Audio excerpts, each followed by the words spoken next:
بسم اللہ الرحمن الرحیم۔ آج 9 مئی 2023 کے واقعے کو ایک سال مکمل ہونے پر ایک مرتبہ پھر اس کی شدید الفاظ میں مذمت کرتے ہیں۔ 9 مئی پاکستان کی تاریخ کا ایک سیاہ ترین باب ہے، جب پی ٹی آئی کے رہنماؤں نے اور کارکنان نے ایک منظم اور ایک سوچی سمجھی سازش کے تحت پاکستان کی سلامتی اور استحکام کو خطرے میں ڈالا تھا۔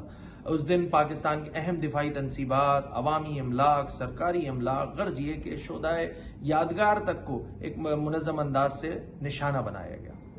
پاکستان میں ایسی سیاست کے لیے کوئی جگہ نہیں ہونی چاہیے جو پاکستان کی غیور اور بہادر فوج کے خلاف ہرزہ سرائی کرنے اور بیرونی آقاؤں کے ایما پر پاکستان میں عدم استحکام پیدا کرنے کی کوشش کرے۔